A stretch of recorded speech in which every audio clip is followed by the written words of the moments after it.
My name is Jason. My name is Tom. And this is Fear of a Black Dragon, an old school RPG podcast.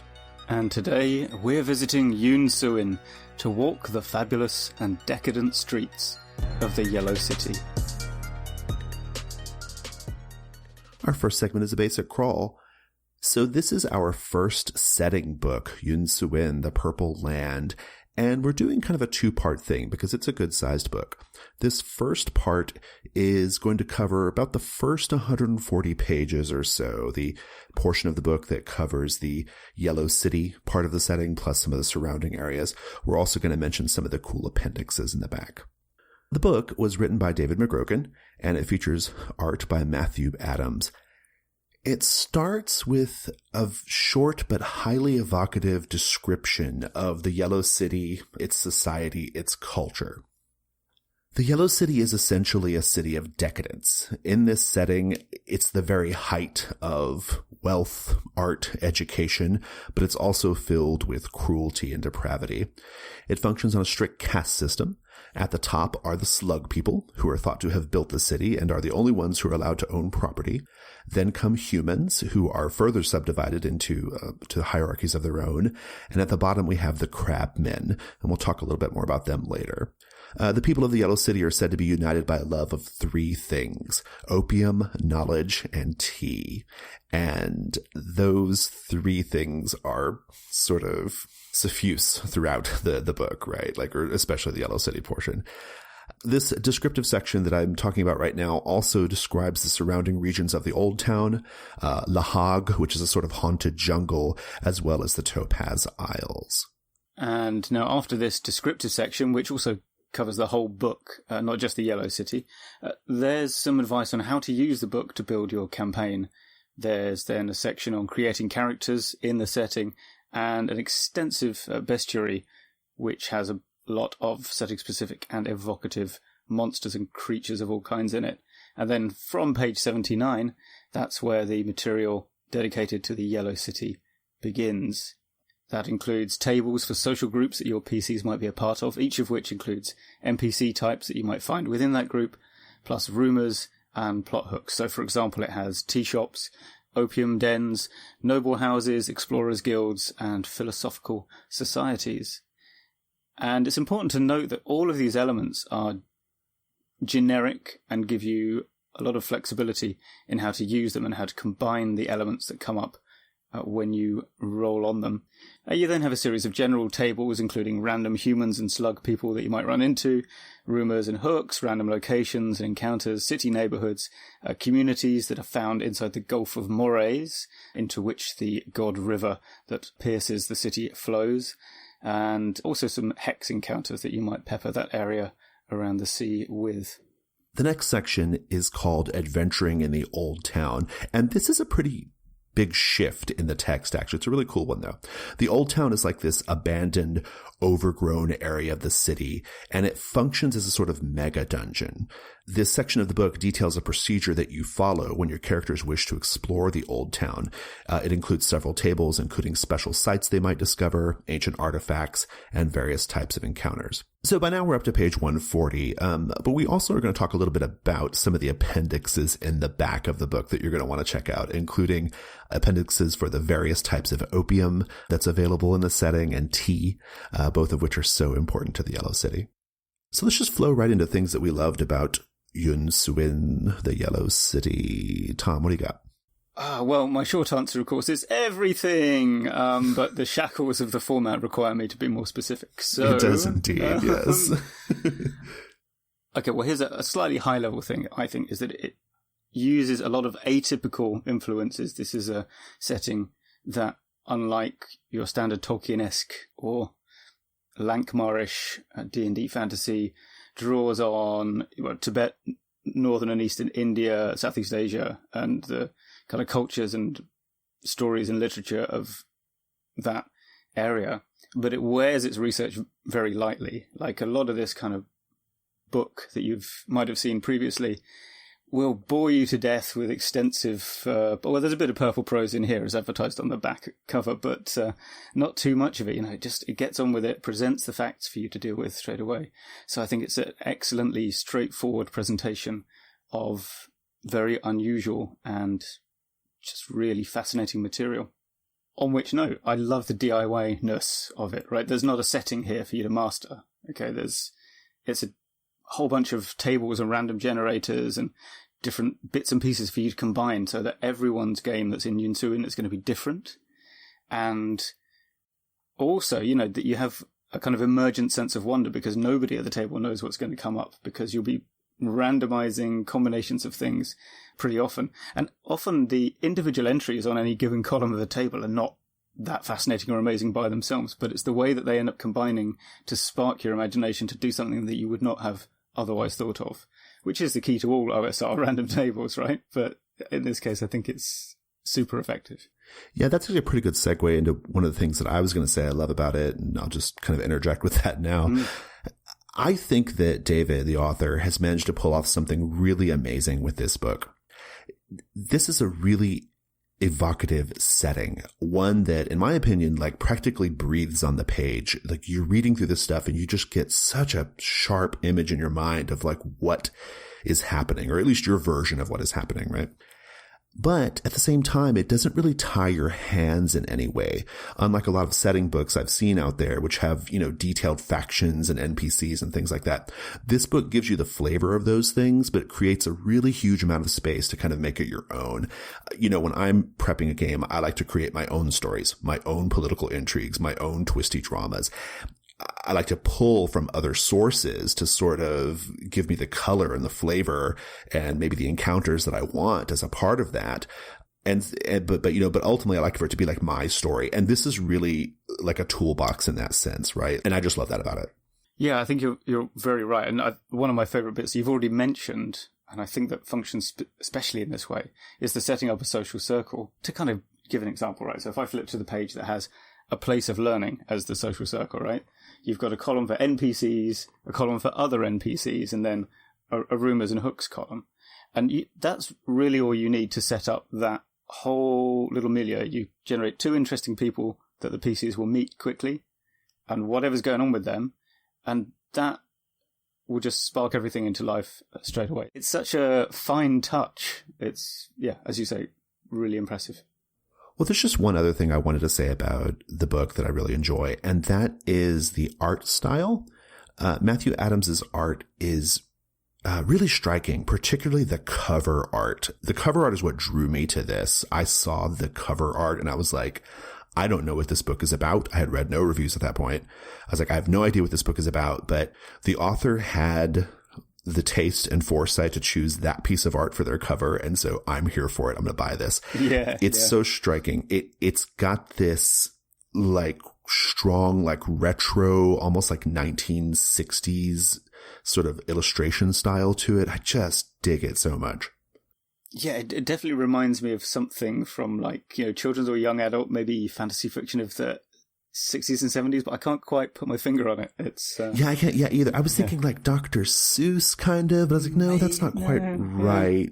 Yeah, it's definitely a sort of, for whatever reason, when I look at it, I think of the sort of the weird title cards on old black and white TV shows, that they would do on the commercials or whatever, that kind of thing. It's just got this really strong retro vibe, and I'm really into that. And also that really reverberates with me in a sort of setting way too, because it's about the Yellow City, at least, is about opium dens and all that kind of thing. And that is very much a sort of a motif of the 50s or whatever, right? You think about all these black and white videos of the last opium dens in Bangkok or whatever, that you can see on YouTube, that kind of thing. So I really love that part of it. My only criticism on the art is there's not enough of it. No, there's sort of half a dozen I wish there was about 10 more pieces of art, then I'd be happy. But nevertheless, it's quite lovely. Yeah. Well, all right, let's move on to questions. And my question is, what have you been doing with the Yellow City in your games? Which parts do you find yourself using the most? That kind of thing. Yeah, it's an interesting question. I was going through it, and I've had the last time I ran this was probably, I think, in January or February. So it's been a few months, but I've looked at the book occasionally since then. And I remember thinking then and now that there's no real wrong way of doing it, you know? I think any way you choose to use the tools in this book is totally valid, you know? So what I did was I ran 4 sessions of an urban adventure in the Yellow City, in World of Dungeons, of course, which is my favorite system for this sort of thing. What I did was I started with a one-shot, okay? I had a one-shot mission revolving around an opium den called the Yellow Poppy. And I put that one-shot together in the way that I would put together any other kind of adventure that I would be prepping for, say, Dungeon World or some other, like, you know, more Euro-centric, you know, adventure or whatever. I used elements from the various tables, but I didn't do any rolling. I just thumbed through the book. I was like, oh, that's a cool monster. You know, oh, there's a cool, you know, kind of location. And I just kind of cobbled something together. And I came up with what I thought was a really cool little one-shot where basically there was this sort of demon baboon spirit. It's called a Laksha or something like that, or a Raksha. I can't remember. And it was like loose in the city, and the players had kind of like tracked it to this opium den, and they were kind of like trying to infiltrate the opium den, figure out why the spirit was there, and then try to retrieve the spirit. And I put all that together just using, you know, just kind of hand picking elements from the various resources in the book. But what I did was I used the opium den setting as a pretext for sharing rumors to the players, and those I rolled for on the tables. I rolled up some rumors, and in the context of playing that one shot, I presented those rumors to the players.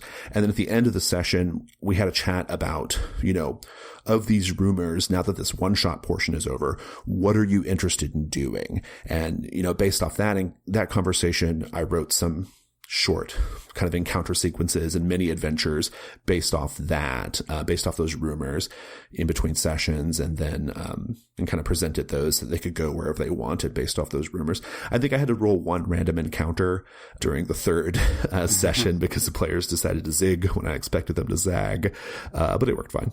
What about you? Yeah, well, I did do a quite random setup in that I did a couple of one-shots a while back, which was set in a rundown neighborhood of the Yellow City, you know, bordering on the old town. And I picked what I wanted in there, so, you know, a tea house and a hotel and stuff, and randomized that, and kind of came up with a heist mission for them to do on the tower that's pictured on the cover, in fact. And that was sort of lurking in the background, but then I pretty much just random encountered stuff and threw it at them. And they spent a lot of time in that tea house taking opium anyway, so that, you know, moving the plot along wasn't a huge concern. My players probably would have stayed in the opium den the whole time, too. They were really into that, you know, like just exploring that space and talking to characters and stuff. Yeah. I mean, and since then, my ongoing Yoon-Suin campaign is much more in the Wandering Rogues mold. It takes place in an archipelago south of the Topaz Islands. So I use the Yellow City stuff kind of whenever I need an urban random encounter, or if when they're wandering in the jungle for some reason I've decided they stumble on a library, then that's what I go to. Cool. Yeah, that's what's, you know, I think what we're getting at here is like, that's just what's great about this book. It just strikes this fine balance of like usefulness without tying your hands. And I love that. Yeah, I should mention, actually, I found myself more than I expected rolling things on the spot. I thought I'd kind of use the generators and set everything up. But in fact, I do a lot of going to tables, and I think it's quite fun for everyone when I go, I'm just going to roll a thing now and we'll find what happens. I'm so nervous about that. I did it one time in the 4 sessions I ran, and I was like, oh my God, I hope this doesn't completely fly off the rails. But it worked fine. I was, at the end of the day, it was okay. But yeah, I'm still kind of like, I'm not quite on the like, I'm just going to roll up stuff randomly on the fly. I will say I had one ship cargo that the players purloined turn out to be just so unbelievably valuable that they were able to retire to obscurity pretty much immediately. So that can derail you a bit. Maybe a bit. Yeah. Shall we do the chain lightning round? Yeah, let's do it. All right, kick us off the chain lightning, Tom. I like slug nobles. They're decadent. They wear funny robes, I assume, that are all brocaded and whatnot. And I don't know, I just like them. An entire depraved senatorial class that you can't join because you're not even a slug. It just seems right to me. I love it too. I'm going to go with the cockroach clans. These are human clans in the city who have these big fucking cockroaches. And I mean like dog-sized cockroaches and maybe bigger. These cockroaches patrol the streets, eating up refuse, and then the cockroach clans take their cockroaches' fat from eating garbage and slice them up and sell them on the streets as food. Charming. I like the tea and opium tables in the appendices at the back. I mean, they are just so good and everyone loves them. Like, your players will just get absolutely messed up on opium just because it's there. Like, they don't need a plot-related reason. They'll do it. They'll acquire favourite kinds of tea. I mean, literally every time I go, oh, maybe I should roll on the tea table, everyone goes, yes, roll on the tea table. So, it's good. I'm going to go with the bestiary generally. I was going to try to pick one monster, but I ended up with a list of like 20 or 30, and I was like, fuck it. I just love these monsters. Like you kind of alluded to earlier, he doesn't dwell on the descriptions. He gives you kind of just enough to go on, and they're unusual. Like they feel very much like if D&D hadn't been put together with a sort of like McEurope, like pastiche or whatever, but rather was done like with a sort of Asian pastiche. These are the monsters you would get, and it kind of felt like that. And I love them. And I like the old town. I just think it's really atmospheric. This abandoned city that's full of treasure but weird stuff. So, and exiles and strange spiritualist hermits and so on. I just love that whole idea, and I love the abstract hex crawl thing that kind of comes with it. This little mini system for wandering around, and if you don't have a guide, it's easier to get lost. So simple, and yet kind of really capturing the spirit of that exploratory map based stuff without the need for the map. I love that bit too. It reminds me a lot of my Labyrinth move for Dungeon World, which people love, and like yes. it speaks to me. Like that abstraction speaks to me in a big way. I want to try it sometime. Mine last one is, it's a subtle one, and I might actually be inferring too much. This may not be the author's intention, but there's a suggestion in the book that the crabmen, who are at the lower end, the lowest end of the Yellow City hierarchy, they're just like big crab humanoids. There's a suggestion that like they're actually much more intelligent and complex and artistic and magical than the people in the Yellow City believe they are. That in the Yellow City, they're just deeply misunderstood and they're treated like these ignorant creatures. But there's a lot of like suggestion, like especially out in the Gulf of Moraes portion, that the crabmen are actually like quite sophisticated. And I find that really interesting. Yeah. Let's go to the Expert Delve. It's the Expert Delve. Our Expert Delve today hangs on the answer to two different questions. The first of those questions that I shall pose to you, Tom, isn't all this just Orientalism? And if not, why not? Oh, good. Well, let's begin by very quickly defining Orientalism, a thing that has defied scholars around the world for some time. This is a term that comes from the book of the same name, written in the late 1970s by Edward Said. And Orientalism is the process by which Western culture has a tendency to reduce quote-unquote Oriental people, which was initially just meant the Near and Middle Eastern cultures, but can extend to pretty much all of Asia, to stereotypes. So turning real people into others, into them, who are an embodiment of kind of fears and fantasies that people, let's be honest, usually men, in the West hold. So they are like this, they do this and that. Their civilization is ancient and, usually conveniently for our narrative, in decline compared to the young thrusting democracies of Europe and America. Their religion is arcane and unknowable and esoteric. Their women, and this is how you know it's always men, are demure and obedient, but they know these bedroom secrets that will blow your mind. And you can see the popularity of the Kama Sutra for evidence of that in contemporary Western society.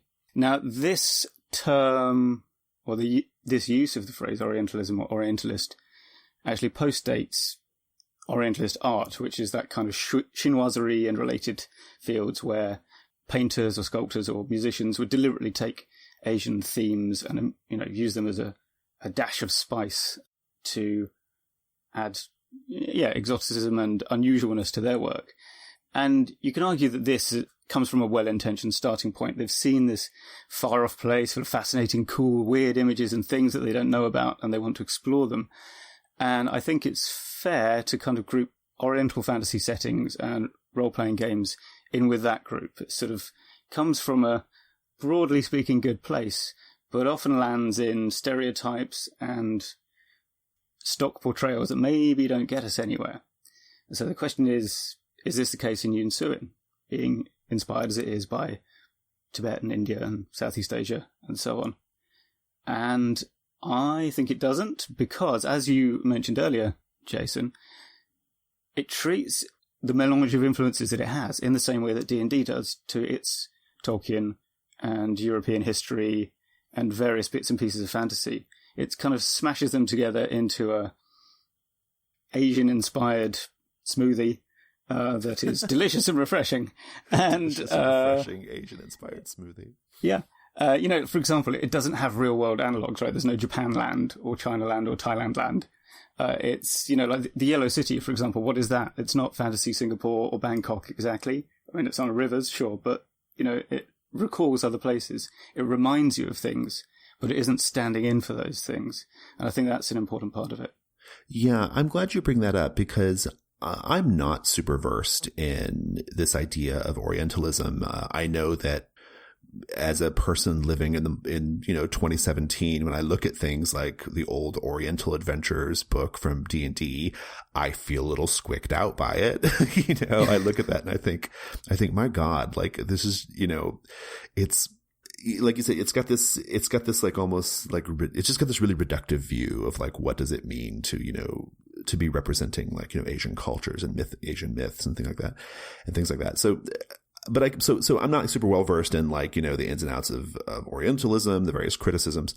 But when I was reading Yoon-Suin, I didn't have that feeling, right? I remember thinking, I can see the influences, but this does not repulse me or make me like uncomfortable or make me like, I'm not looking at it with an exceptionally critical eye right now.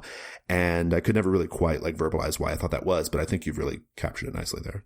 I think another thing that helps is that it assumes that the fictional reader or that the player characters are not outsiders. That probably helps. But even in settings where you have been meant to be playing, natives of the locale, that's not it's not bulletproof, is it? So I think it helps that it has the setting up a social scene that we talked about earlier. That's a big part of making it about interacting with real-ish people. Obviously, it's a fantasy role-playing game. They're not that real. And I think another important thing that I noticed when we were talking about this question and making notes, it avoids the trap of banging on endlessly about honor and face, as if becoming embarrassed or ashamed for some reason is a thing that Westerners have never done. Right. Yeah. I remember when I was in business school 100 years ago, I remember like one of the things that you always get to go through in business school is like, oh, you may have to deal with people from faraway lands someday and you need to know their culture and how it works. And a lot of that's very valuable information because cultures are different. But I do remember like the whole saving face thing. Like it was presented as this like, oh my gosh, like it's so deeply important to these people, and I remember having that exact same thought, like, we do that too. Yeah, like, exactly. It's not something, like that instinct to want to save face is not particularly Japanese or whatever, Yeah, I think so. And the reason that happens in other game materials, I think, is a part of a desire to represent mechanically or in concrete terms all the research that the authors have done. And that's another thing that David McGrogan does not do. In fact, I think I get the impression he didn't particularly or specifically research to write this book, right? He just read a whole bunch of stuff and then maybe later thought, I could do a game with this. Because there's lots of things in here that like you talk about the bestiary. If you were to kind of go through the Wikipedia category of Southeast Asian and Indian monsters, that is not the list you would come up with, I don't think. Like if you look at the Tamasic men, where did that come from? Yeah. He's just immersed himself in it, and this is what came out, I think. Yeah, that's what I was trying to kind of get at earlier when I was talking about the bestiary, which is, if you pull out I played second edition, so I had the Monstrous Compendium, not the Monster Manual, but if you pulled out the Monstrous Compendium, and you had the supplement that was for Oriental Adventures or whatever they called it, it had a name, I can't quite remember what it is now at this moment for second edition, but if you pulled that out, like, these are not the same monsters, you know, like these are not like the same monsters that you find in Yoon-Suin, you know, and you're right. It speaks to this idea of, you know, he was clearly influenced by some of these things he'd read and some of these things he'd seen, but he made his own thing, you know? Yeah. And so all of that combines into a good gaming resource, like by avoiding trying to deliberately recreate certain ideas about different real world cultures. It creates this thing that isn't a setting that you have to master. It's not like playing Sengoku. I don't have to learn the 3 kinds of honor or whatever it is and, you know, keep track of my Giri score and so on. Right, yeah. And that just makes it so much, it's a place to live in and to explore. And it is good. Yeah. Awesome. Well, let's go to that second question then, which is, okay, fine. This is not Orientalism, as we've hopefully established here. But is such an unfamiliar milieu worth the time and effort? This is a good question, because one of the good things about the OSR is that there are thousands of adventures and setting books and even rule systems and blog posts that you can just grab and plunge, still living and writhing into the metaphorical soup cauldron of your campaign. If you're doing that, you know, using Yoon-Suin elements into a Euro-centric campaign or vice versa, you've got a mismatch there, and, you know, that's going to require extra effort. So the first thing I would say is that there's a whole lot of sandbox and hex crawl material in this book, so you might not need to actually use anything else, potentially. Oh, actually, is that true? I mean, do you think, is there enough in this to run for, you know, X sessions of pure Yoon-Suin? I don't know. So this is something we kind of talked about before we began recording when we were preparing for this episode. But one of the things that we had kind of identified as sort of a deficiency of the book, or really just something to keep your eyes open for, is it does a great job of like saying, here's this like really cool location, right? Here's this opium den. Here's this, you know, philosophical society and all the little things in it. But it's not quite as good at saying, here's the adventure, right? Like, here's the adventure that like kind of connects it all up. And so, yeah, so you might need some of these extra things. Like, this might be where like other OSR resources would be helpful to fill in the gaps. Right. And I don't think it's that difficult to do that for a few of the following reasons. One is I have a handy tip for reskinning things on the fly into Yoon-Suin, which what I do is I just use something like, I recently ran Something Stinks in Stilton, which is a cheese-focused OSR adventure set in England in the year something or other. I forget what. Anyway, I changed all the cows to yaks, although I sometimes forgot to say yak. And I just do kind of imaginary transliterations in my head, taking people's names and respelling them in kind of vaguely Malay or Indonesian. So, for example, there's an NPC in that adventure called Cooper. But if you don't spell it like the English word for someone who makes barrels, but rather Kuper, and pronounce it accordingly, Cooper, then your players will have no idea that it's just some guy from Lincoln, right? Now, this isn't foolproof. Like, you'll sometimes find names that can't really be, like, they'll still sound the same. And I think what I did, like, go to the surname is my advice there. So there's a character whose surname is Drake. She became Dreka. That kind of thing. Just do that, and then just remember how you said it when you look at the notes, and you don't need to do any marginalia. That's good, though. That's like solid advice. I mean, yeah, I never thought of that, but that's good. Whatever you do, listeners, don't just like give all the NPCs like really offensive Asian-esque accents. That's the literal worst. So that is. Well, also, presumably they're speaking their own language, so why would they have an accent? This always bothers me in films like in, is it Valkyrie, where Germans speaking German have a foreign accent. I never get that either. I know.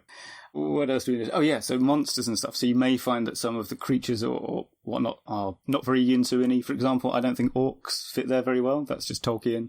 So I switch them out I sort of kind of give them vague bands of nastiness or whatever. So if it's goblins or orcs, I'll switch them out with Tomasic men or slaglings or the golden wormlings, that kind of thing. And then just kind of make yourself a little list. Mine's not very carefully balanced. It's just in rough ranks of scariness. And if something comes along and I think, this shouldn't be I don't know, give me a D&D monster. Boulet. Really? Is it not Boulette? Okay, whatever. Yeah, if you don't think it should be that. It's Boulet. Yeah. Is it? No. I promise it is. No, I believe you. Then maybe, switch that to a minor rakosh or something, just... Yeah. Whatever. No, I see where you're going with it. I mean, honestly, you can probably leave a lot of it just intact anyway, right? I think so. I mean, this, the really, really helpful bits of a module to me are going to be like the maps, are going to be the magic items. You might have to do some reskinning there, depending on like what the sort of motif of the magic item is. But you may not have to change much at all, because think about it. The Yellow City is ostensibly like a major hub of trade and people passing through. It can have these other influences, right? And I think it would work fine. That's a good point. Although that reminds me of the second kind of big point about this sort of sandboxy city setting, which is how do you structure having sort of fixed points of adventure, i.e. a dungeon or a pre-written scenario or whatever, in this ever-shifting sea of player-driven action?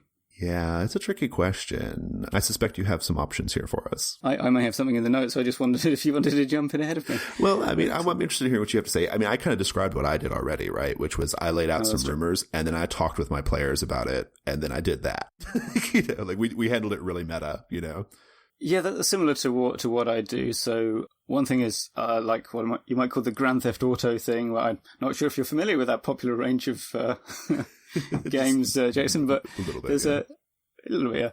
There's an in-game map, and you can see it. You can see literally where people are who will give you a mission, and you can choose to go and do that mission, or you can faff around taking more opium or whatever, And so you can kind of code it like that.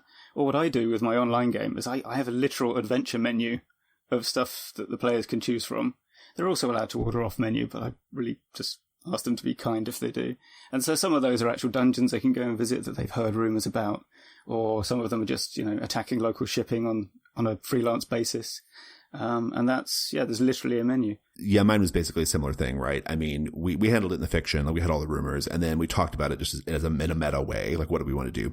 One little sort of thing I'll add in there, which is maybe just particular to my play style, but one thing I did was I didn't just like present the rumors or recap them at the end of the session. That is, I didn't just present them like, oh, what do you guys want to do? It was more like, how do you think this rumor about this cockroach clan who has this cockroach that is transmuting garbage to gold or whatever, how do you think that affects what your character is up to, right? Like trying to like connect up the player character's motivations and bigger goals and aims to the rumors. That was kind of what I did. And then I kind of used that as like a way to sort of flesh out the little adventure or whatever. Yeah, that makes sense. And my final option, which I think you may have more experience with than me because you run a lot of stuff on the Gauntlet so a lot of first sessions, right? Or one-shots. Yeah. And I think you could just do hard scene framing. Just start them halfway through a heist, and then they can go do all the sandbox kind of meeting people at the tea house, maybe in the middle of the adventure or the end. But for that beginning bit, they're doing it already. Yeah. For the way I run games, it's kind of this part of the discussion doesn't really apply to me because I just hard frame it. Like I don't care. Like you guys, I'm like, you guys are doing this. This is what we're doing. This is where we're at for these few sessions, and it's okay. I mean, I think with an ongoing campaign, you could do that too, right? Like maybe like from session to session, or from adventure to adventure. You just kind of abstract out or hand wave or just talk briefly about what happened in between. But otherwise, you put them right in the middle of the action. Like here you are. You're in the middle of the heist right now. Like you're in the middle of the job right now. You also, I recall, and having looked at the notes again, have some ideas about doing it the other way around. So having a Westernish campaign and then using Yoon-Suin, is that? Yeah. So I got thinking about this. I think you could do it the other way around, right? You could use the resources for the Yellow City in the Yoon-Suin book to stand in for your sort of Asian-esque settings or your weird cities in other worlds, maybe even some of the more like, sort of Euro-centric settings. For example, if you wanted to run the city of Carcosa in a way that more closely matches the literature than the sort of Lamentations version of Carcosa, you could do that, right? You could have the Yellow, even called the Yellow City, right? Like, I mean, which, is a color that's associated with that setting. I mean, you could have this be your like strange artistic city, right? I think that would work great. if you were running some stuff in the world of A Song of Ice and Fire, this is particularly important to me because I'm looking at this right now. I'm trying to do some World of Ice and Fire type stuff in my gaming next year. One of the very little explored parts of that world is Yiti, right? Which, as presented, is steeped in Orientalism, but you could take the Yellow City and make everybody human, like, not have the slugmen or whatever, but the clubs, the random encounters, the social groups, all that stuff, you could use all that stuff and have that be your framework for Yiti. The Old Town can stand in that procedure and the stuff in it can stand in for any number of like ancient abandoned cities, going back to Song of Ice and Fire, Old Volantis, or if you wanted to do a game in a sort of like Dark Souls or Bloodborne type setting, this would be great for this, right? And that's something that's very popular right now, is to take Dark Souls and Bloodborne and turn them into RPG, tabletop RPG things. Those games have a very strong tradition of areas of the map that are like abandoned, the old versions of the cities. So yeah, just things like that. I was just kind of thinking like you could take this material and totally use it in your pre-existing Euro-centric games. All right, let's move on to companion adventures. Gauntlet Con is coming October 20th through 22nd. Registration for patrons is just around the corner, and let me whet your appetite. I'm just going to talk about games here. As you'd expect, there's more Powered by the Apocalypse RPGs than you can shake a stick at, with Dungeon World, Sagas of the Icelanders, Apocalypse World, Fallen Empires, Legend of the Elements, Space Worm vs. Moonicorn, Murderous Ghosts, Blades in the Dark, and yes, that's kind of PBTA, Worldwide Wrestling, City of Mist, and Urban Shadows. We've also got Dungeon Crawl Classics, The Black Hack, The Rad Hack, Kalmata Live, a BX game, World of Dungeons, Earth Dawn, and Godbound. Is that not good enough?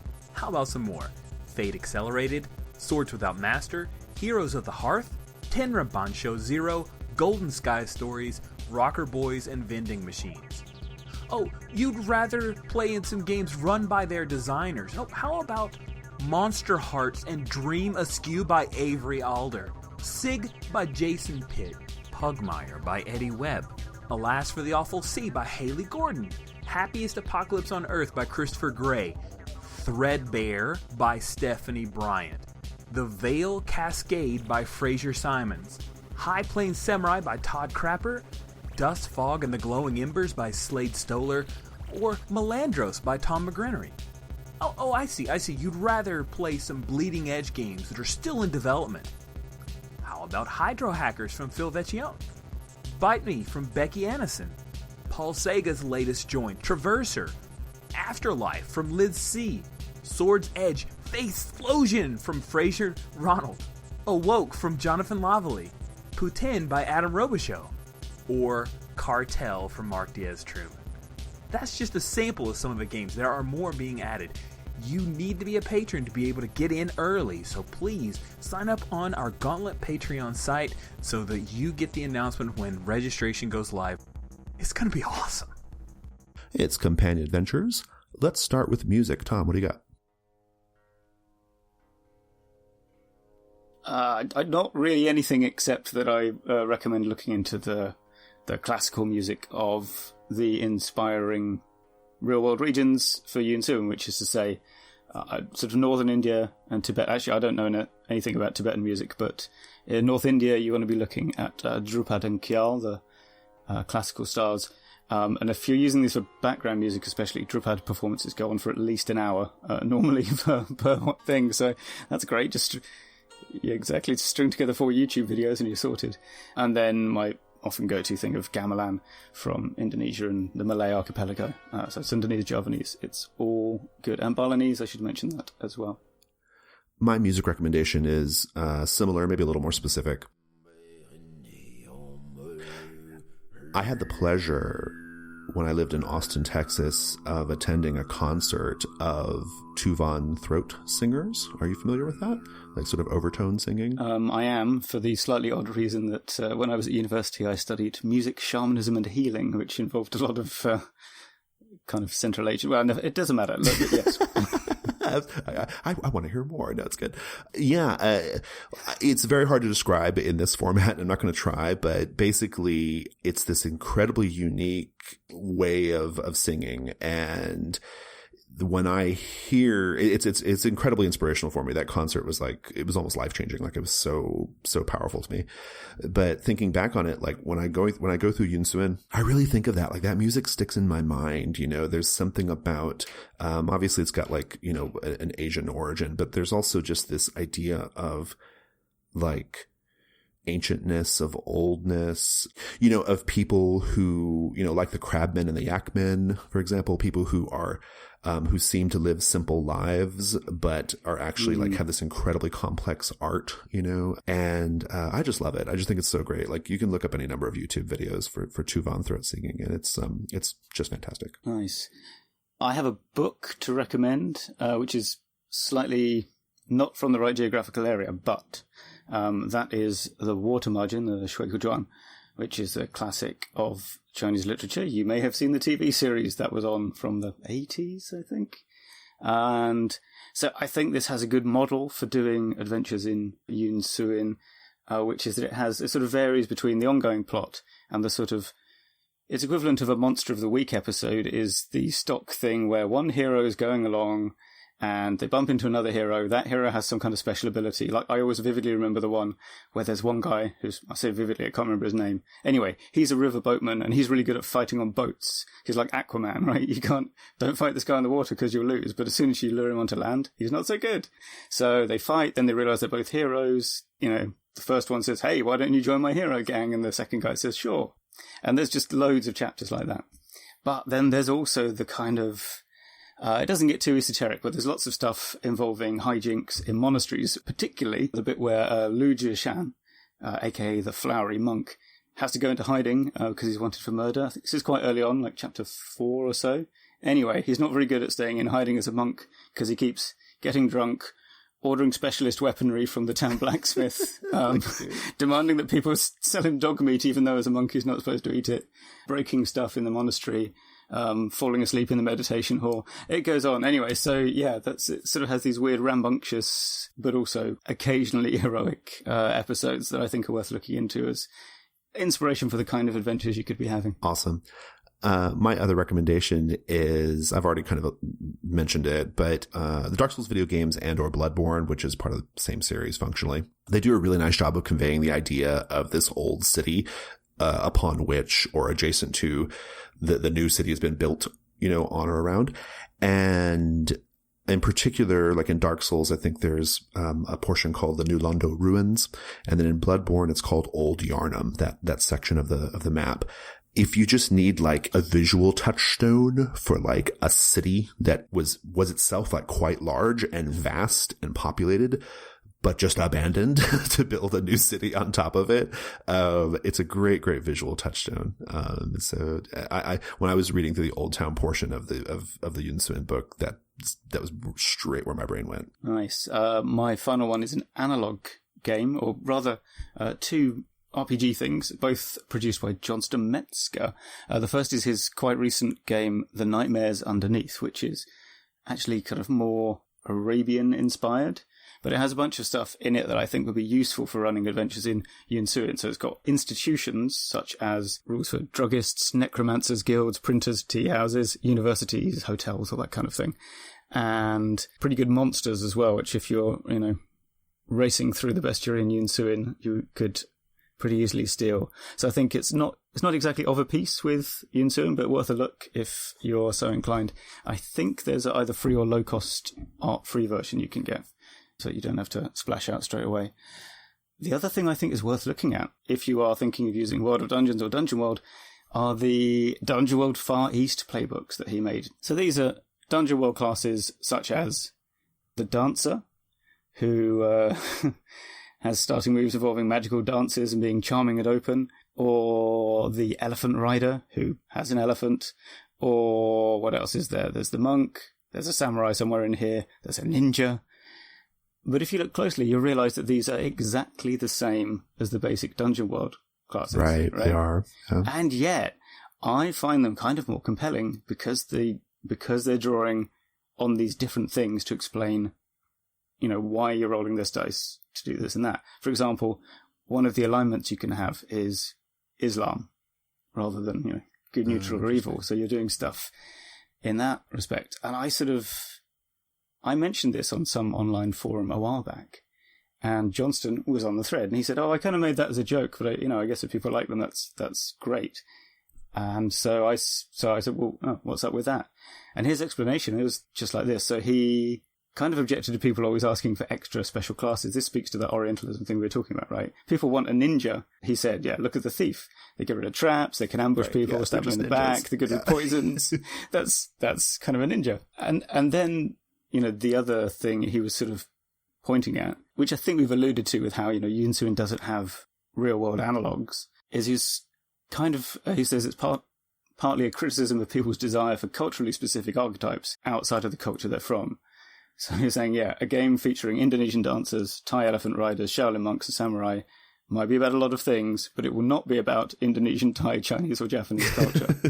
And so they're good playbooks. We know that because they're the playbooks for Dungeon World. I wouldn't use the Japanese ones in Yoon-Suin, and the rest of them, I think, pretty good. Awesome.